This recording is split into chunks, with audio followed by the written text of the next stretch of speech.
Howdy. That was a rough howdy. This is a bit of a different kind of video with the intro. We're in a freaking Netracell right now. Big whoa. I'm going to show the build in action, and then I'm going to show you the build. The gist of it is Volt's Tornado of Death with the Ninkondi Prime in the stance Atlantis Vulcan. Very funny, very juicy. And I will be showing the Volt build and the melee build after this. I'm sure you can see why I wanted to show you this. It's very, very interesting. The way it just, it just tornado everything to death. There's so much crap everywhere, it's honestly hard to see what's going on. And this is a build without any level of armor strip. Oh, and I'm also not even casting my abilities yet. The only thing I'm casting right now is Volt Speed. I also have Shock Trooper, which I haven't cast yet. I have Kalerva's Wrathful Advance, which I haven't cast yet. Yeah, that's a big whoa. I'll probably cast that here after the first Netramite, so you can see it in all of its glory, all of the power of this build. Here, cast this now. Cast this. Come back into here. Cast this just so we get more survivability. Beautiful. I freaking love this stance. It's just absolute chaos. And the amount of damage it does is ridiculous with melee influence. Like, oh my god, the status spreading. Also, it's really easy to build up melee combo. I still brought in the Rauda nonetheless. But, yeah. I don't think I need to tell you why this is effective. The only thing I would change here is armor strip is a yikes, as in we don't have it. We can't exactly give up corrosive put on corrosive protection, I mean, because we really need brief respite in this Volt build. I suppose with enough auger mods, maybe? Like, I guess we're not using our secondary, so you could just slap auger mods on your secondary, so maybe you could do that and then run corrosive projection. Because corrosive projection compared to 0 armor strip on enemies that have max armor is almost triple the damage increase.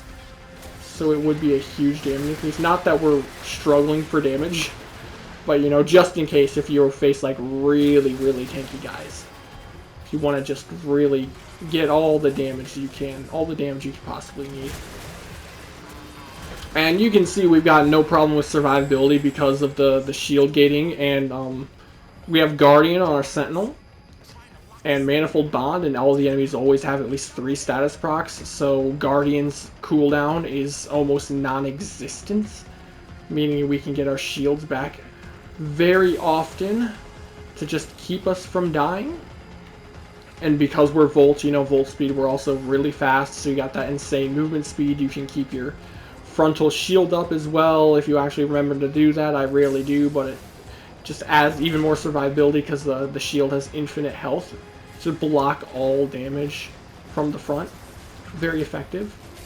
Let me try to make sure I actually cast my abilities.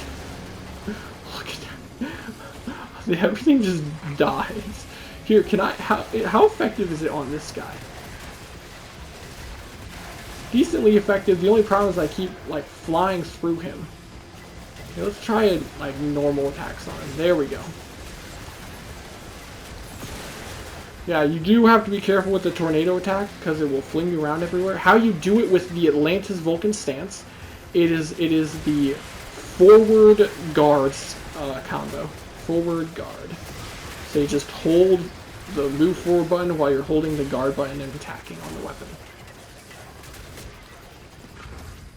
I need to actually remember to cast my Wrathful Advance. Look at that. Look at how easy that was. I just like spammed that crap everywhere. And look at this, the stance. Right there, that's the like tornado of death attack. It's beautiful. It's kind of rough without attack speed, which is why it works perfect on Volt here, because Volt gives a ton of attack speed from his, you know, his Volt speed ability. So he completely fixes the main downside to the combo, which is the attack speed. Just run around, smacking shit everywhere, watching it die. And I will be showing all the build stuff here in a second as soon as we extract. Give me that loot, because I actually haven't finished my Netra cells yet for the week. This is my last one. How beautifully convenient, since this is currently technically Sunday now, since it's past midnight. It's like 3 in the morning for me right now. I really should be in bed right now, but I forgot to record stuff.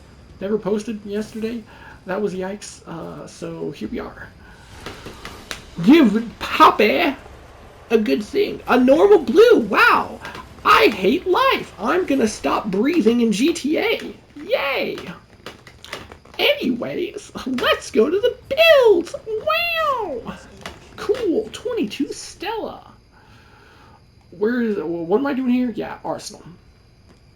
We've got Nairmon just for melee combo. Completely unnecessary. Honestly, we were hitting stuff so often we didn't even need it. Ninkondi is our main weapon here. The Shiny Star. We have Atlantis Vulcan, the stance, like I said. Melee influence. The weapon has base electric, so we do not have to put electric on it. We have blast damage. The electric base is nice because it will proc melee influence. Not that matters because we do have Shock Trooper from Volt.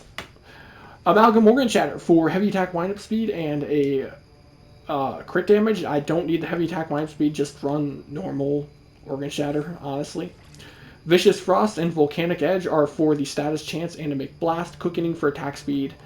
Blood Rush for crit chance. Prime Reach for more range. Condition Overload for lots of damage. And Weeping Wounds for lots of status chance. Never used my secondary. Rauda, literally just made for building combo and holding dexterity. Volt, no Archon Shards. Prime Sure-Footed, Brief Respite, Prime Flow, Prime Continuity, Equilibrium, Augur Message, Shock Trooper, Blind Rage, Narrow-Minded, Catalyzing Shields, Molt Augmented for more strength, and Aegis for more survivability. Like I had said earlier, if you really needed armor strip, you could probably slap Corrosive Projection on and then run a weapon with the Augur mods and call it a day. That's not a weapon with both Augur mods. Wait a second. I think I was using Latum as a primer. I know that sounds weird. Don't worry about it. There we go. Double Augur mods, and we have one on Volt. There we go. Now we can use Corrosive Projection. Easy. There's your level of armor strip. Our companion is Diriga, Arc Coil, Guardian, Synth Deconstruct, Momentous Bond. You know, this will give us health orbs, which Equilibrium converts to energy. This lets us make a bunch of the guys, so he goes all over the place to prime stuff with Hellstrom more. Arc Coil for more priming, Guardian for survivability, Manifold Bond to spam the crap out of Arc Coil and Guardian, Momentous Bond so that it gets another element to prime stuff with, and if our guy dies, we literally kill 2 Xmas and he's back. Vacuum, Prime Regen, you know, Accelerate Deflection, Survivability, Assault Mode, so to attack stuff. Hellstrom, very typical Viral Primer build. Not much to it, just status, Viral, Multi-Shot, Explosive Radius. That's it for the Tornado of Death Volt build. If you like the video, leave a like, subscribe, and adios.